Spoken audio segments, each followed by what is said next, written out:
And here we go. It's Final Fantasy XIV Stormblood time, as promised. Ryan and Justin here with Ash from Square Enix. Hey, how you doing? We're here to talk about a game that Ryan and I are both very passionate about, Final Fantasy XIV. Yep. New expansion drops on June 20th. Yep. You can play starting Friday if you have pre-order. Yes, pre-order early access, 2 a.m. So where do we begin? I believe we have some footage here, right? Yeah, I think so. We can start rolling that, yeah. Yeah, let's hop on in. We're going to see a new boss battle. This is Susano. Yes, one of the new primals for Stormblood. I'm super excited. The primal fights are one of my favorite parts of Final Fantasy XIV because they feel like main attractions, you know?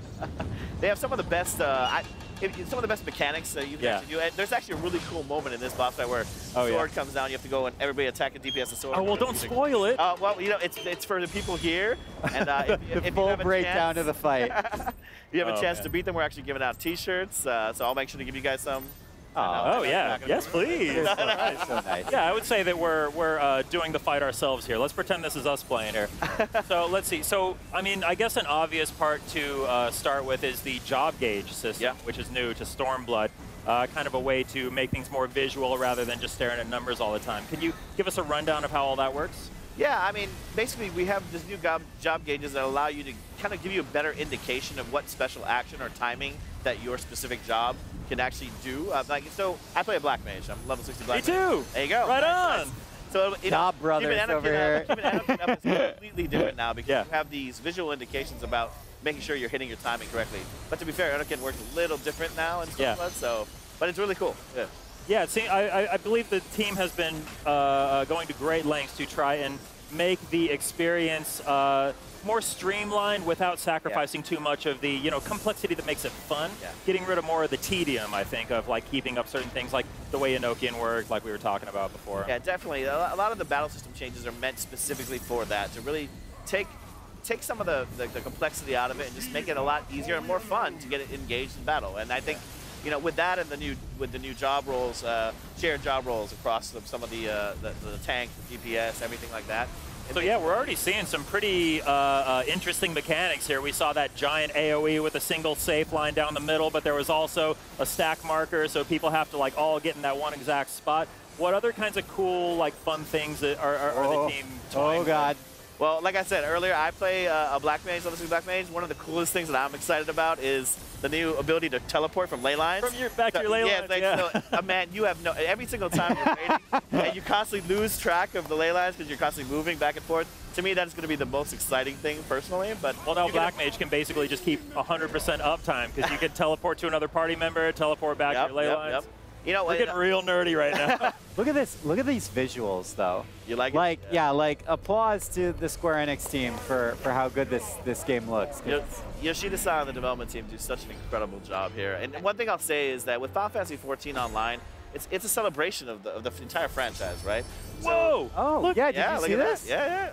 That's kind of what I was talking about earlier. I don't want to spoil some things. Oh my goodness. Dude, what's going on? So the warrior is mashing the action button there to try and like fend him off. That looks we're so showing off a lot of this here. Dude, and another thing that I really want to talk about is something that we had the great pleasure to talk to Yoshida-san about recently when we were in San Francisco, which is him wanting to bridge that gap between veteran players that have been here since the beginning and then also newcomers who are like, oh, hey, this game looks awesome. I want to get into it. But there is so much content, and it's such a far distance between me and them. And Yoshida-san really wants to bring that gap closer together, right? He is. I mean, there's a couple of things that are being done with Stormblood. At the launch of Stormblood, we're offering the ability to purchase a couple of items. One is the ability to skip the story from A Realm Reborn or A Realm Reborn and Heavensward. Not that you should. I don't actually think you should at all. But you can. That's the key. You don't have to, but you can. But you also have the ability then to purchase one of the level up for your jobs as well, up to level 60. I completely agree with what you guys are saying. To me, if you think about Final Fantasy XIV Online as, like I was saying earlier, kind of like a celebration of the franchise, the mainline story quest is something that is just as engaging as any other mainline story for a Final Fantasy game. Yeah, it is. And then you're adding all of the elements of being an MMO around it with housing, with being able to have and customize your own airship, dungeons, raids, and the quality of life, stuff that goes with queuing for those things. And just MMO life, basically, PvP. And combining that with this epic mainline story quest in Final Fantasy IV, like that any Final Fantasy has, and you guys saw it with the art and the music, it really brings together two genres, the JRPG and MMORPG genres together. Yeah. Well, it's important to note that if you do decide to skip the Realm Reborn and Heaven's Word story, all those cutscenes are still available for you to go watch, so you can still catch up on the story that way. Go to the end, go watch the Unending Journey. You can watch everything on there and catch up. I really suggest not doing it. Like, yeah, I mean, because honestly, the story is so good. It really is. It really is, and all the fights are amazing. You're gonna miss out on all those great primals and everything. Yeah. You're like, look, we have these items, but I really want you to play the game. Speaking of playing games, Final Fantasy XIV Stormblood. Okay. There's a lot more than just job gauges, primals. You also have swimming and diving, which I didn't even get to. We haven't even taled about the big thing. Like, you have 2 new jobs, right? Of the course. Red Mage and Samurai. These are fan favorites of the franchise. So Yeah. There's going to be a lot of people gravitating to both. Ever since Heaven's Word was announced, people were asking for Samurai and Red Mage, yeah. But tell us a little bit. I mean, I know you can't spoil a lot. Okay. Tell me a little bit about the swimming and diving, though, and like kind of what that adds to the mix. There's a lot there. It adds a lot of element of just creating an ambiance and travel to certain areas that you're supposed to be. Certain areas. You're being so careful. I appreciate it. There is no. I'm going to be very clear. There's no battling in underwater, but you're traversing through an area that can kind of create new motifs, new things that are more exciting for players that necessarily they didn't have the ability to do before. Again, I got to be really careful here, but you've seen some footage in the past in the media tour that kind of hints towards some of the things like that, like dungeons or raids that could have that mechanic of swimming and diving in there. Okay, I get what you mean. Basically, you're saying that I could go diving and just chill at the bottom of the sea. Sure. There's actually a new emote where you just kind of like lay back in the water and just chill. Let's talk about emotes for a second. Yeah, let's get more of them. Oh, no. Ash, I want all the emotes. You just got to give me all of them all the time. We'll try to get as many of them as we can. Yeah. So Ash, Red Mage or Samurai first? What are you gonna roll? I'm actually going to stick with my Black Mage for a little bit. Yeah? Honestly, I actually might switch to a Bard. Damn. I've been hearing so much, because the job changes to the Bard makes it so mobile. I love mobile DPS, so I'm thinking about switching over to the Bard. But if I were to choose between those two, it'd probably be Red Mage, because the hybrid nature of melee and DPS from afar, I think it's something I want to see how it's done in game pretty well. I've never seen it done before in 14 Online, so I'd love to see what it's like. Cool. Yeah. So one other thing, this is, again, maybe getting a little nerdy, but I have a little nerdy. I have all my gathering and crafting jobs at max level, in-game gear, all that stuff. Yeah. Is there? Do you know of any changes that you're able to talk about coming to the crafting and gathering system? I can't go into specifics, but there are new crafting spells, everything for all of the different ones that you leveled up to level 60, so you'll have plenty of time for that. One of the things that I've heard that everybody's asking, there is new furniture, there's going to be new things, there's going to be 2 new residential areas as well, obviously. Shirogane. Yeah. I'm thinking about moving my house there. We haven't even talked about the most important part, in my opinion, is the story. I mean, going from, you came to that Alamigo for so long, and to be able to liberate Alamigo, and now also going to Othard, and you met Yugiri, you met Guset, you hopefully met Gusetsu in 3.55, 3.56. Who? What? And the lady in red, whose name I will not say. Well, it's this. So, I mean, you're able to actually kind of take this next step in the story that we've been building towards with a previous expansion and the base game that is going to take some really cool turns. So, yeah. Yeah, it's really cool. It feels like they've been kind of building up to this throughout the entire Heaven's Word story. They had Yugiri come in, and then it was like, oh yeah, I'm from Doma. By the way, Doma. Like, this is a place, like kind of planting that seed. Like, oh yeah, by the way, we're going there now. Right. Yeah, I mean, they were talking about Alamigo even back in the day. The very first time you went to... There's even like little Alamigo, yeah. So let me ask you a very important question. Okay. Stormblood is out in this hypothetical situation, right? Stormblood's out. You're sitting at home. You're ready to play. What's literally the first thing you do when you start it up?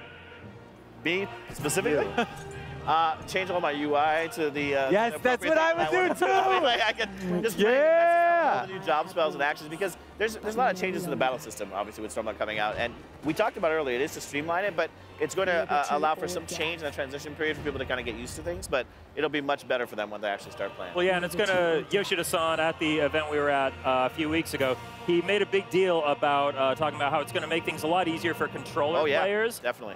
Because things like if you get Stone 1 and then that upgrades to Stone 2 and Stone 3, you don't have to keep on putting that spell in different slots, it'll just automatically upgrade itself. Yeah, a lot of smart, intelligent changes like that. Lots And, you know, little, PlayStation Nation, this is for your controller players. Yeah.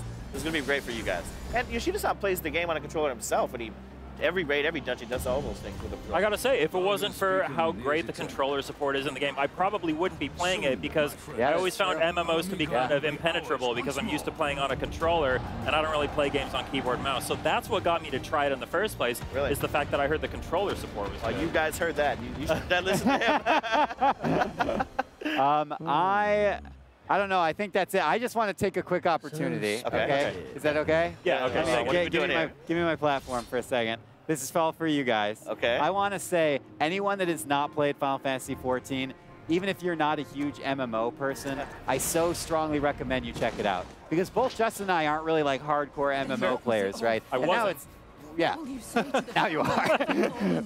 But it's like, this is the kind of game that, as you said, it celebrates the series. Yeah. It's intelligently designed, like to a T. It doesn't waste your time. One character you make, you can play pretty much everything in the game and experience all of that. You never have to go back and do something over again. So that's why I feel like it's really important. Like, they designed a game that respects you as a player, respects your time, and also respects the source material that the game is based on. It's a love letter to Final Fantasy and Final Fantasy 100%. fans. So if you have any love for Final Fantasy for the series, you really owe it to yourself to check out Final Fantasy XIV. Yeah, the one thing I'll say is we've offered many ways for players that are new to join. Right? We have a starter edition, which is a STRR. We have the complete edition if you want to get everything in one package. But we also have a free trial that we recently removed the 14-day limit from. So you can even try that out and take a job up to level 35 too. So. Nice. Okay, well then you literally have no excuse, ladies and gentlemen.